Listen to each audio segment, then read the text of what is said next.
दोस्तों, सबसे पहले सब्सक्राइब करें, नोटिफिकेशन बेल दबाएं और सबसे पहले वाली ऑप्शन ऑल करें, जिससे हमारी आने वाली नई वीडियो की नोटिफिकेशन आपको फ़ौरन मिल जाएगी।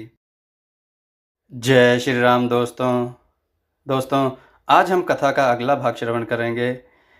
दोस्तों, हमारे कथाओं पर कम से कम 1000 लाइक तो आज का टारगेट है। लाइक ज़रूर कीजिएगा। चलिए कथा श्रवण करते हैं। अंत में विवश होकर गुप्तचर विभाग प्रमुख राजकुमारी को विष कन्या बनाने के लिए तैयार हो गया। दुष्ट राजा बहुत खुश हो गया और अपने महल वापस आ गया। दुष्ट राजा ने अगले दिन अर्धरात्रि के समय अपनी बेटी को बुलाया और उसे अपने साथ चलने को कहा। उसने राजकुमारी को केवल इतना बताया कि वह उसे एक गुप्त स्थान पर ले जा रहा है, जहां उसे कुछ समय तक रहना होगा। यहाँ उसका एक विशेष ढंग से उपचार किया जाएगा। इससे उसके रूप में निखार आ जाएगा और वह अधिक सुंदर हो जाएगी। बेचारी राजकुमारी सुंदरता बढ़ाने के चक्कर में दुष्ट राजा की बातों में आ गई और उसके साथ महल के एक गुप्त मार्ग से चल पड़ी। इस समय दुष्ट राजा और उसकी राजकुमारी के साथ कोई सैनिक अथवा गुप्तचर नहीं था। दुष्ट राजा अपने घोड़े को रात के अंधेरे में बड़ी तेजी से दौड़ा रहा था। उसके पीछे उसकी बेटी बैठी थी। दुष्ट राजा ने नगर की सीमा पार की और जंगल में आ गया। वह कुछ समय तक एक जंगली रास्ते पर आगे बढ़ता गया और इसके बाद उस खंडहर तक पहुंचा जहां प्रधान गुप्तचर रहता था। प्रधान गुप्तचर को दुष्ट राजा की योजना की जानकारी थी। वह पहले से ही उसकी प्रतीक्षा कर रहा था। उसने दुष्ट राजा का स्वागत किया और राजकुमारी सहित उसे खंडहर के नीचे बने तहखाने में ले गया। राजकुमारी बहुत भयभीत थी। वह दुष्ट राजा से बहुत डरती थी, अतः कुछ भी पूछने का साहस नहीं कर पा रही थी। दुष्ट राजा ने प्रधान गुप्तचर को अलग ले जाकर उससे कुछ बात की और फिर राजकुमारी को वहीं छोड़कर महल लौट आया। वृद्ध प्रधान गुप्तचर ने राजकुमारी के साथ अपनी बेटी जैसा व्यवहार किया। उसने उसे थोड़ा बहुत खाने के लिए दिया और फिर विशेष रूप से तैयार किए गए एक कक्ष में उसे सुला दिया।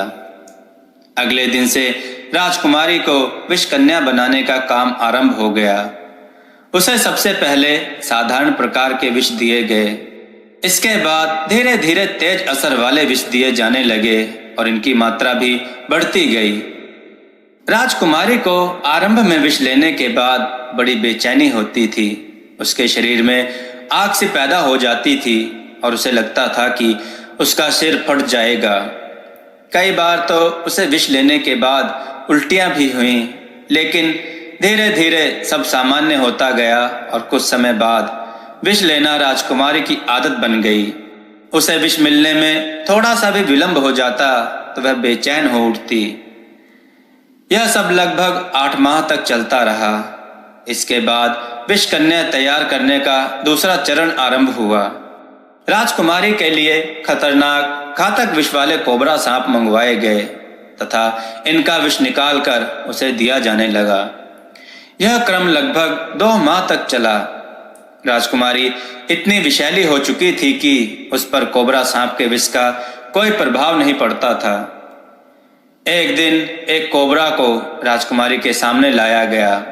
प्रातःकाल का समय था। राजकुमारी कोबरा को देखकर पहले तो कुछ डरी, लेकिन कुछ ही पलों में सामान्य हो गई। अब वृद्ध प्रधान गुप्तचर के कहने पर उसने अपना मुंह खोला और जीभ बाहर निकाल दी। इसी क्षण कोबरा सांप ने उसकी जीभ पर पूरी ताकत से फन पटक कर डसा। कोबरा सांप को शायद पहले से ही जीभ पर डसने का अभ्यास कराया गया था। राजकुमारी के शरीर में आग सी जल उठी और उसका सिर फटने लगा। वह लहराई और जमीन पर लेट गई।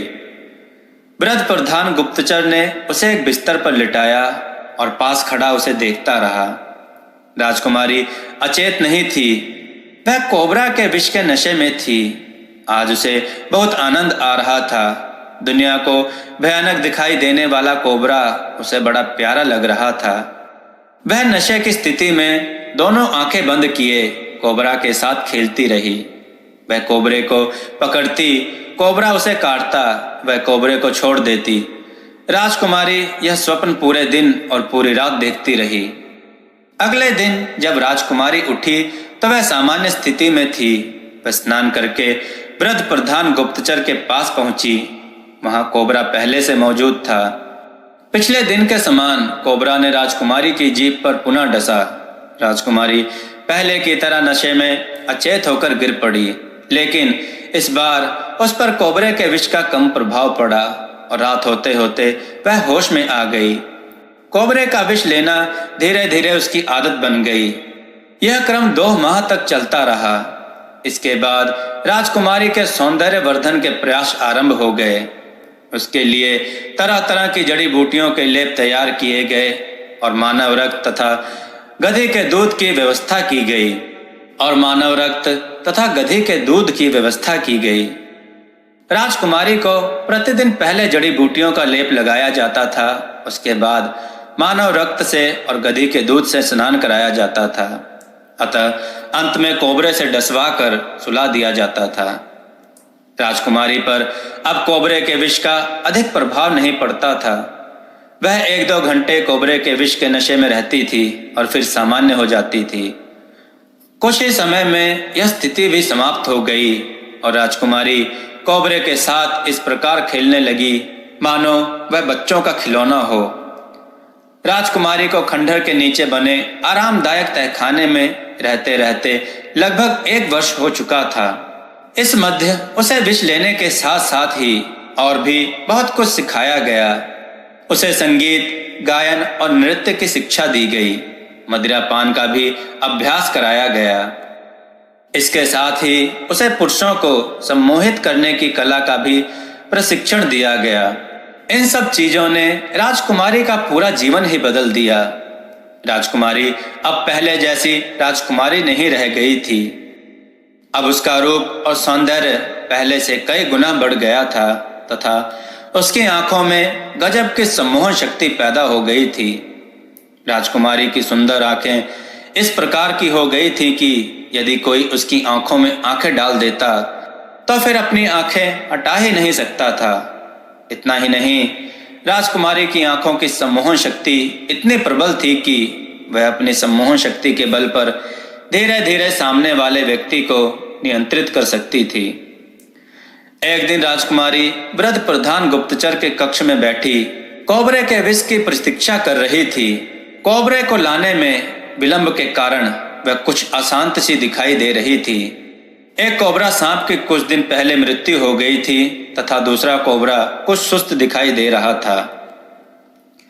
कुछ समय बाद एक सेविका कोबरा सांप लेकर आ गई।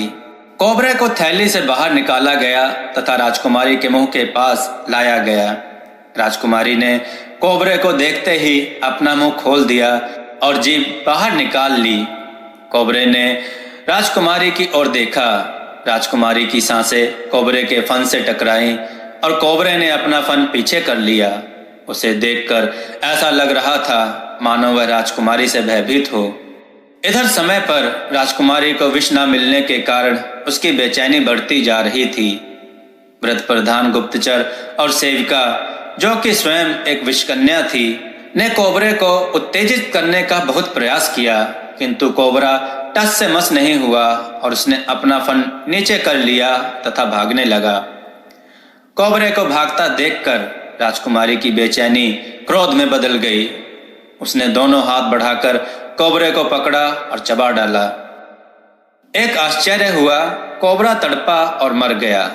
पास खड़े प्रधान गुप्तचर ने यह देखा तो उसकी आंखों में चमक आ गई। राजकुमारी पूरी तरह से विषकन्या बन चुकी थी। उसके विष के प्रभाव से ही कोबरे की मौत हुई थी। वास्तव में राजकुमारी की सांसें तक इतनी घातक हो चुकी थी कि उसके विष के प्रभाव से किसी की भी मौत हो सकती थी। प्रधान गुप्तचर ने यह शुभ समाचार दुष्ट राजा के पास भेज दिया। दुष्ट राजा ने जब यह सुखद समाचार सुना कि उसकी बेटी सफल विषकन्या बन गई है तो वह बहुत खुश हुआ। उसने समय बिल्कुल नष्ट नहीं किया और अगले दिन मध्य रात्रि के समय प्रधान गुप्तचर के पास जाकर राजकुमारी को महल में ले आया। उसने एक दिन पहले ही राजकुमारी के महल में बड़े ही गुप्त ढंग से 1 दर्जन कोबरा सांपों तथा अन्य आवश्यक चीजों की व्यवस्था कर दी थी। दोस्तों, कथा का अगला भाग सुनने के लिए चैनल को सब्सक्राइब करके रखें। दोस्तों, आपको यह कथा कैसी लगी? अपने विचार और सुझाव कमेंट में जरूर दें। हमारी कथाओं को लाइक करें, हमारे चैनल को सब्सक्राइब करना ना भूलें। हमारी कथाओं को शेयर जरूर करें जिससे लोगों को अच्छा ज्ञान प्राप्त हो। जय श्री राम भक्तों।